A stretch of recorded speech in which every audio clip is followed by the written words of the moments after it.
dari kelompok 6 mau membahas mengenai sistem informasi untuk manajemen proyek kontraktor bangunan. Yang lebih spesifik di sini adalah pemasaran perumahan. Disusun oleh sekitar 6 orang, ada Bu Sarah, terus kemudian Bu Nabila, kemudian Pak Bakir, kemudian Pak Ahmad Fauzan, terus saya sendiri Jawarul, kemudian yang terakhir Pak Lukman. Nah, konseptornya ini sebenarnya Pak Lukman.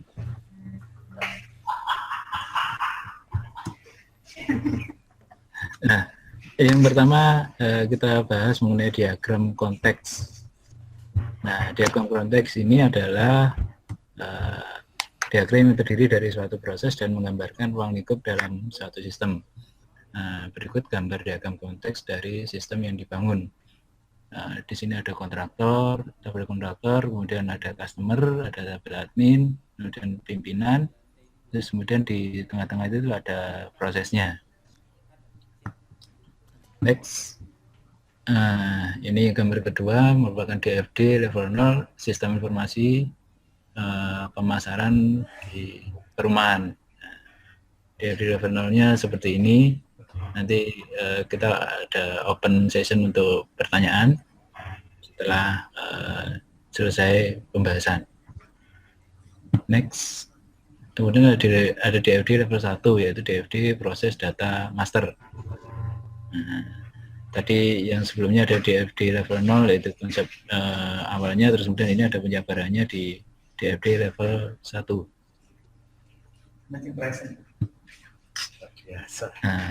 Nah ini DFD level 1 yang sebelumnya ada DFD proses data transaksi. Nah, di DFD level 1 yang selanjutnya ini adalah DFD proses data laporan. Nah, tabelnya seperti ini, relasinya seperti ini. Nanti bisa ditanyakan di sesi selanjutnya, yaitu sesi pertanyaan. Kemudian yang nomor 6 adalah Entity Relational Diagram atau ERD. Nah, di sini artinya lumayan banyak dan lumayan rumit. Nah, ini ini tabelnya, ini relasionalnya lumayan banyak juga.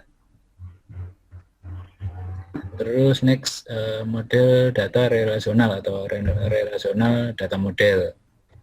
Nah, terus, ini penjabaran dari desain basis data. Pada setiap tabel data akan diwakili pada sebuah field yang didajikan oleh field index untuk merelasikan tabel yang lain. File database yang digunakan diberi nama perumahan. File database ini terdiri dari 19 buah tabel, yaitu sebagai berikut. Yang pertama tabel perumahan, kemudian tabel type, tabel customer, dan lain-lain. Masing-masing dari penjelasan dari 19 tabel itu adalah sebagai berikut. Yang pertama tabel perumahan. Tabel perumahan itu digunakan untuk menyimpan data perumahan. Kemudian tabel type digunakan untuk menyimpan data type rumah di setiap perumahan. Kemudian tabel customer digunakan untuk menyimpan data customer yang telah menjadi user pada sistem informasi pemasaran perumahan berbasis web ini. Yang keempat, tabel bank. Tabel bank digunakan untuk menyimpan data nama bank yang akan dipilih oleh customer untuk pembayaran angsuran perumahan. Yang kelima, data blok. Tabel blok. Tabel blok digunakan untuk menyimpan data blok perumahan yang akan dipilih oleh customer untuk memilih rumah yang akan dibeli.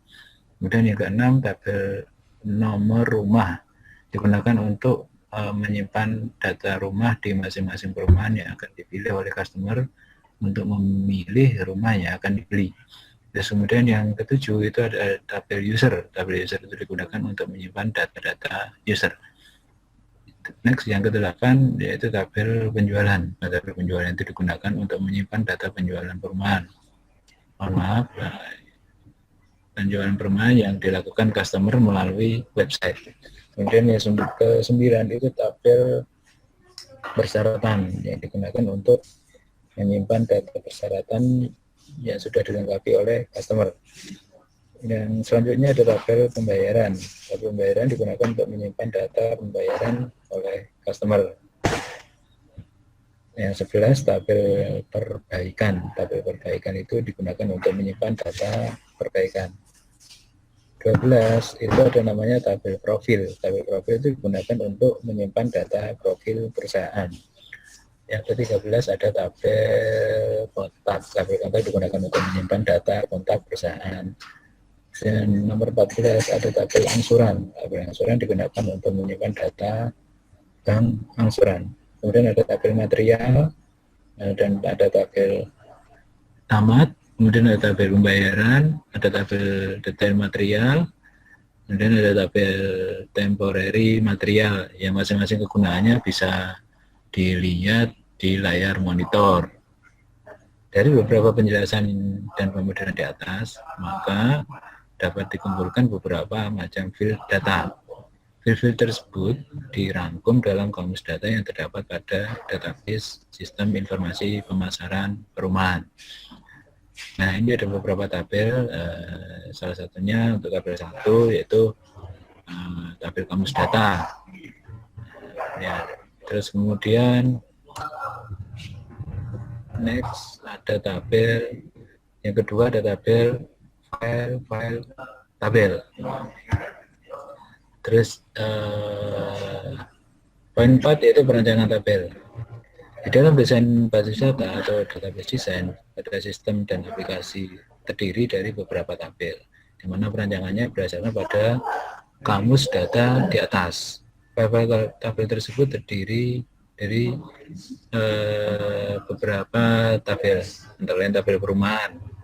Tabel perumahan di sini menggunakan nama tabel T-Perum. Fungsinya sebagai tabel yang menyimpan data perumahan berupa nama perumahan dan alamat perumahan. Kemudian yang kedua ada tabel T-Type.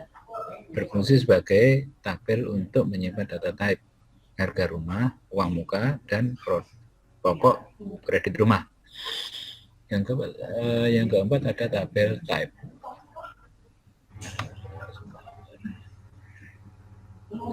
Terus ada lagi tabel customer. Tabel customer ini disimbolkan namanya T_customer. Fungsinya digunakan sebagai tabel yang menyimpan data-data pelanggan yang sudah terdaftar pada sistem berbasis web. Kemudian ada tabel bank. Nama tabelnya yaitu T_bank, berfungsi sebagai penyimpan data bank yang berupa nama bank, dan angsuran yang akan dipilih oleh customer untuk melakukan pembayaran angsuran perumahan. Yang kelima ada tabel blok. Nama tabelnya yaitu T_blok yang digunakan untuk menyimpan data blok perumahan yang akan dipilih oleh customer untuk memilih rumah yang akan dibeli. Kemudian ada tabel nomor rumah. Nah, ini nama tabelnya yaitu T_no rumah. Nah, tabel nomor rumah ini digunakan untuk menyimpan data nomor rumah di masing-masing perumahan yang akan dipilih oleh customer untuk memilih rumah yang akan dibeli. Ada lagi tabel user. Nah, nama tabelnya yaitu T_user. Digunakan untuk menyimpan data-data user yang berhak mengoperasikan sistem informasi pemasaran. Kemudian ada tabel penjualan yang disimbolkan dengan T_penjualan. Ya, tabel penjualan ini berfungsi untuk menyimpan data penjualan perumahan yang dilakukan customer melalui website. Terus yang selanjutnya ada namanya tabel penjualan, tabel persyaratan. Tabel persyaratan itu disimbolkan dengan T_persyaratan.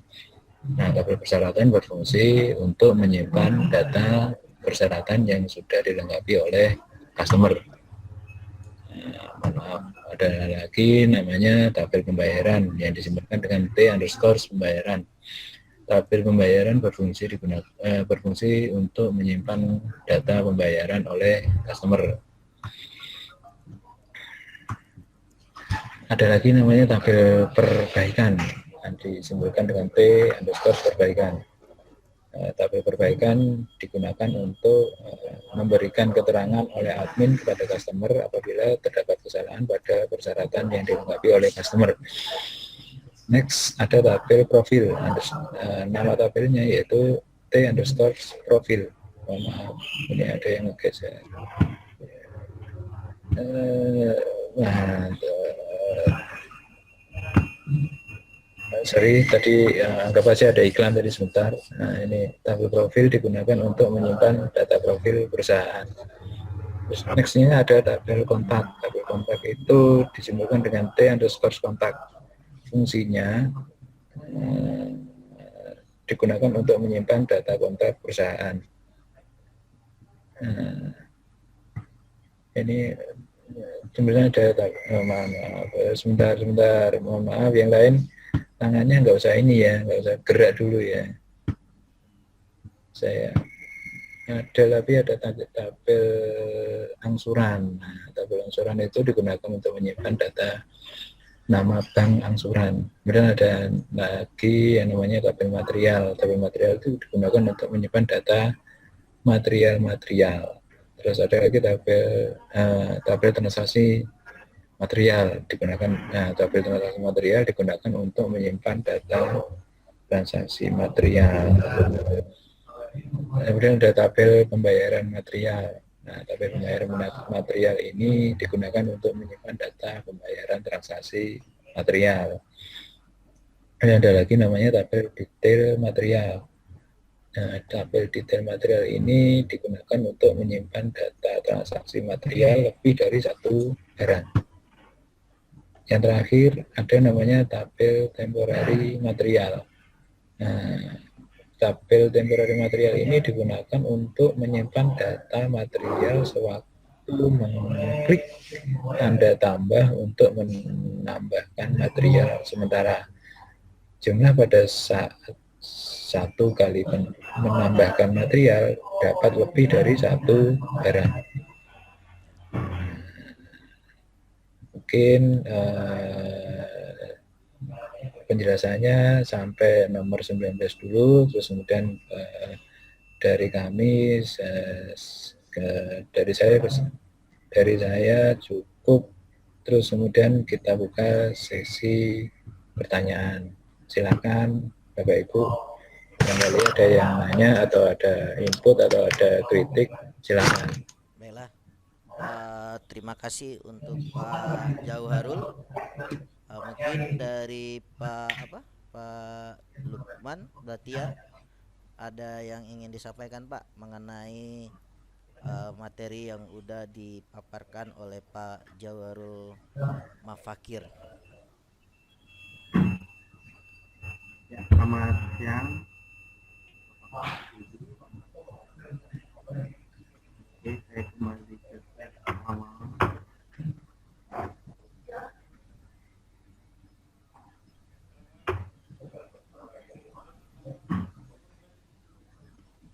Oke, jadi saya kembali ke slide konteks diagram. Nah, jadi konteks diagram ini kalau diidentifikasikan ya bisa bentar Mas. Bapak Ibu jangan diklik dulu slide saya. Di pick berapa Pak? Pertama Pak. Pick pertama. Ya. Oke Pak, saya akan ke pick pertama. Mungkin Pak Bakir dulu ada pertanyaan. Oh Pak Baktiar Ya, ini. mungkin Pak Bakir ada yang mau tanya, monggo ditanyakan. Oke, Pak Lukman. Silakan. Ini kita udah di page pertama lagi, Pak. Ya, Pak Bakir dulu mungkin silakan kalau mau ada pertanyaan. Silakan Pak Bakir ditulis di chat atau di question. Ya. Ya, Nanti kita jawab atau kita bahas sama-sama. Harapan Jadi, saya rekan-rekan mengisi pertanyaannya di question lah, di kolom question.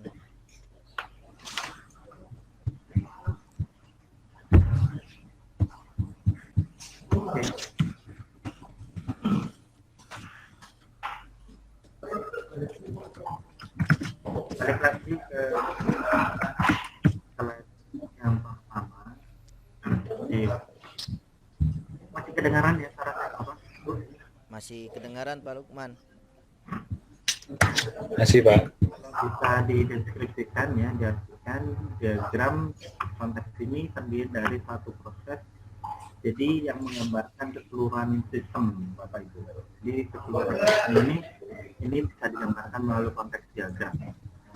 Jadi di mana konteks diagram ini terdiri dari entitas ya, entitas keseluruhan dari yang berhubungan dari sistem. Kita ada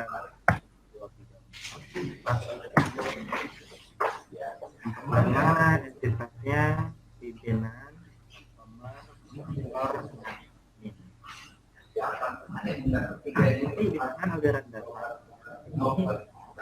di mana aliran data ini kalau bisa dijelaskan. Jadi gambar ini aliran datanya berupa ada data pertama, data pembayaran permukaannya, sama material, pembayaran material. Kemudian nanti semuanya diolah oleh sistem nanti memberikan aliran data berupa hasil olahan, yaitu berupa kwitansi uang muka, kwitansi renovasi kepada customer. Kemudian kontraktor, ya. Jadi kontraktor ini akan memberikan aliran data berupa data material. Jadi data material saja, data material ini berasal dari kontraktor. Nah, tapi dari beberapa proses sudah diolah oleh sistem, kemudian ada output berupa laporan. Laporan ini berupa laporan renovasi nantinya akan diberikan ke kontraktor. Selanjutnya admin ini nantinya berguna untuk memberikan data user, ya, jadi user yang mengelola sistem ini bukan data. Nah, selanjutnya pimpinan ini nanti memberikan aliran data berupa data perumahan, tipe perumahannya apa, kemudian data bank, data blok, data nomor rumah, data profil, data kontaknya. Nah, dari keseluruhannya nanti oleh sistem ini pimpinan akan mendapatkan laporan transaksi penjualan. Jika yang mungkin dijelaskan seperti itu, dan dari konteks diagram ini bisa diturunkan menjadi DFD level 0. Level 0 ini gambaran keseluruhan dari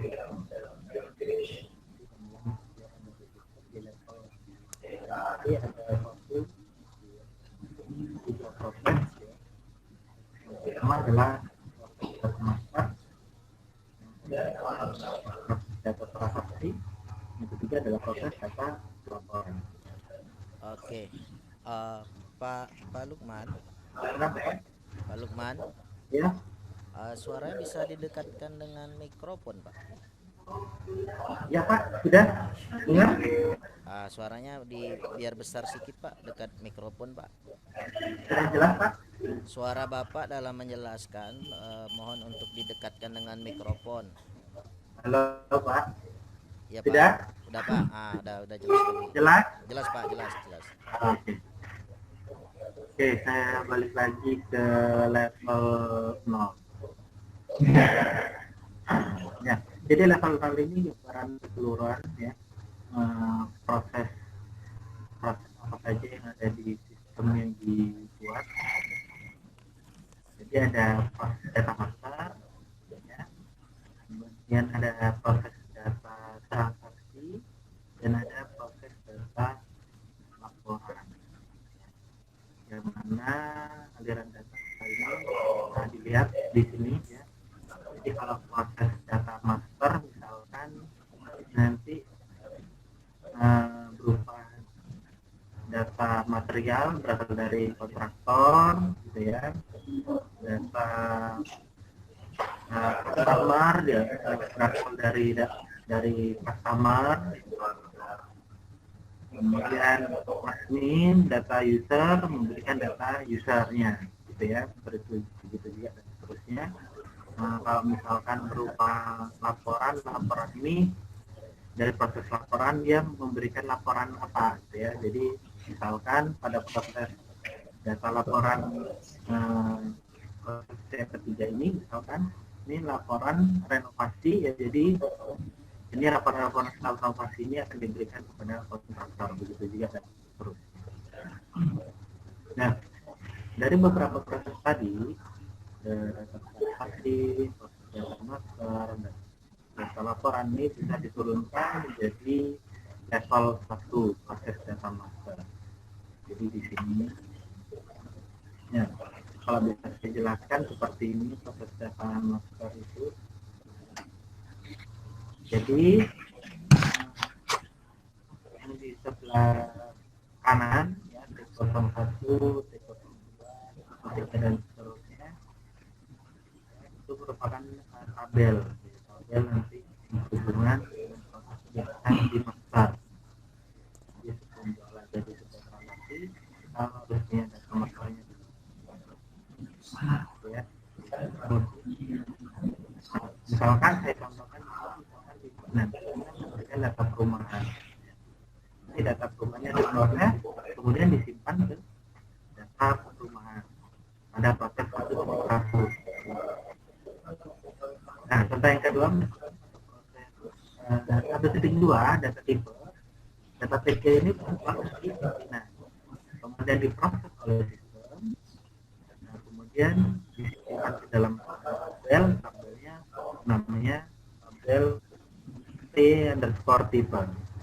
Yang mana misalkan ada aliran data dari tabel perumahan, ini berarti di proses 1/2 ini mengambil data perumahannya apa, kemudian tipenya apa, kemudian diproses, kemudian disimpan ke tabel tipe. Seperti itu. Begitu juga dan seterusnya ya Bapak Ibu. Terus sudah ke master. Nah, mungkin yang lebih rumit di sini ada proses transaksi. Ya, jadi dari proses data transaksi ini kalau bisa sedikit saya jelaskan di proses transaksi ini seperti ya. Jadi kita punya beberapa data ya, kemudian kita olah. Misalkan saya contohkan pada proses 2.1 proses penjualan. Jadi data proses penjualan ini mengambil data misalkan 2.1 mengambil data dari tabel. Oke, Pak Lukman. Ya, Pak Lukman. ya Pak. Ya. Suaranya udah mulai nggak jelas lagi, Pak. Jelas lagi Pak. Mungkin koneksi nih. Oh, masalah di koneksi ya. Oke, mungkin dari dari rekan-rekan yang lain ada yang mau disampaikan, biar Mungkin saya langsung tanya jawab aja Pak, biar lebih jelas. Ada yang nggak sebelah mananya kurang paham itu Pak. ya. Kita tanya jawabnya dari forum question aja ya, ask question aja ya. Iya. Ask question. Ya, mungkin dari dari rekan-rekan lain, Bu Sarah, Bu Ila, Pak Bakir. Silakan bertanya di forum question.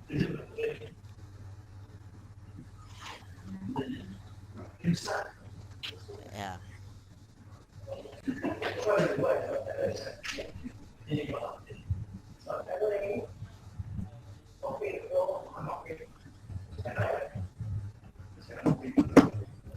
Ada dari yang lain, rekan-rekan yang lain? Nampaknya mungkin udah cukup jelas ya Pak Lukman. Ini kayaknya ini Pak, saking jelasnya ini sampai bingung apa yang ditanyakan nih Pak. Oke. Mungkin dari konteks dulu sampai DFD dulu, Pak. Baru nanti ke DFD dulu. ya, baru nanti ke RD.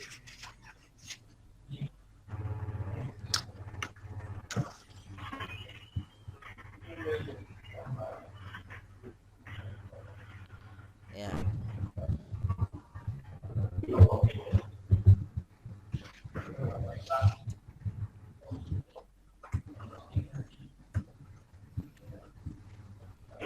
Oh, kalau sudah jelas kita lanjut ke ERD ya Pak Lukman. Pak Jauharul, Yap. ada yang Ya, Pak. disampaikan lagi Pak Jauharul? Sementara cukup Pak. Sementara cukup sih. Monggo dilanjut ke IRD. Mbak Sarah? Mbak Sarah ada?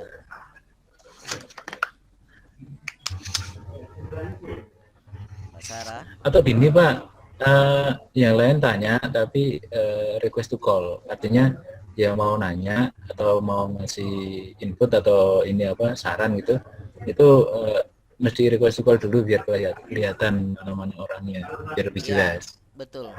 Saya sepakat dengan Pak Jawarul. Nah, artinya saya mau ini dulu apa, saya mau disconnect dulu, terus nanti Bu Sarah atau Pak Bakir atau yang lain kalau mau nanya atau mau ngasih input atau saran, silakan request to call. Gitu ya? Betul. Oke. Saya disconnect ya. Ya. Oke, ini masih ada satu room lagi. Bu Sarah mungkin ada yang mau ditanya. Ibu atau Mbak nih ya? Pak Lukman. Pak Luk. Ya, Pak. Ya, Pak. Ini Bu Sarah dekat Bapak. Sudah, Pak. Ini. Ya, mungkin Bu Sarah, Pak Bakir yang ingin menyampaikan, ada satu room kosong video call.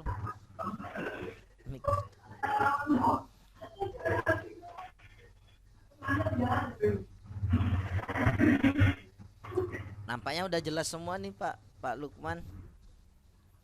Lanjut ERD. Ya, langsung ke ERD coba Pak.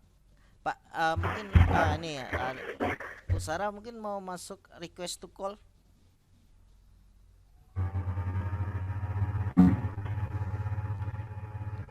Jadi mungkin intinya kalau gini ya Pak, kalau Ibu, jadi intinya adalah kalau konteks gambaran keseluruhan ya, kemudian diturunkan prosesnya apa aja ya, master, kemudian ada kita bikin masternya dulu, kemudian ada proses masternya, kemudian jadi sebuah laporan. Ini proses itu kalau master kategorinya apa aja ya kan, nanti bikin tabel. Kalau proses transaksi diolah dari tabel apa, kemudian disimpan ke tabel apa.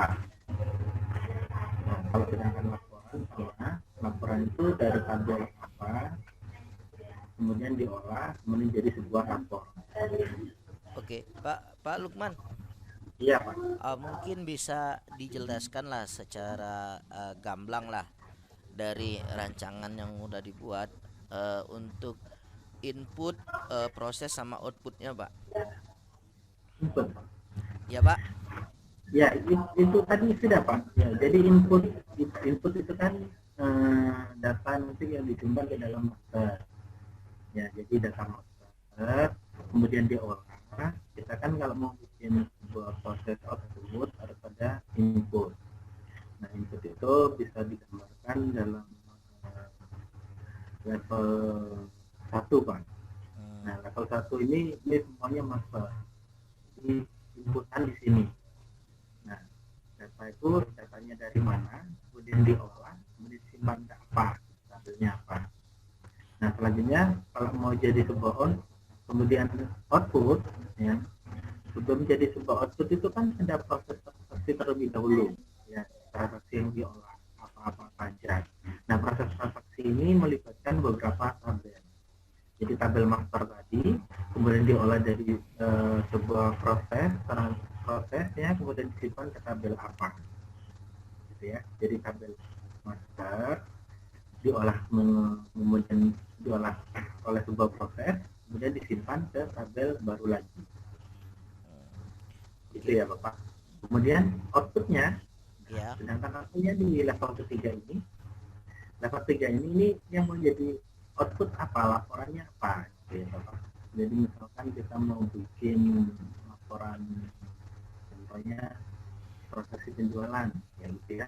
Di transaksi penjualan ini laporannya melibatkan tabel penjualan, pembayaran, Oke, jadi untuk sebagai bahan pertimbangan pimpinan untuk pengambilan keputusan, dia outputnya di level 3 ya Bang? Ya Pak? Ya, benar sekali. Oke. Betul sekali ya, itu level 3. Ya, mungkin dari rekan-rekan yang lain ada lagi mau yang ditanyakan?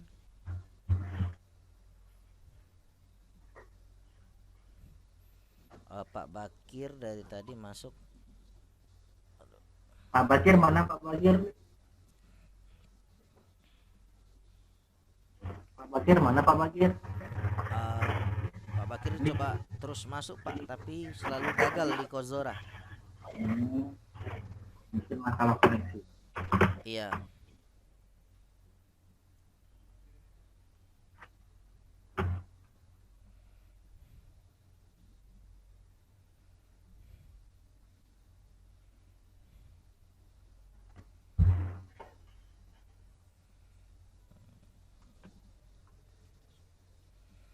Oke Pak Lukman.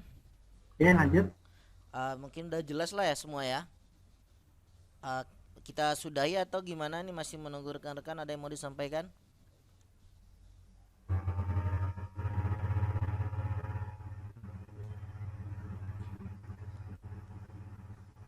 Untuk Mbak Sarah, yang lainnya? Bu Ila, Mbak Ila,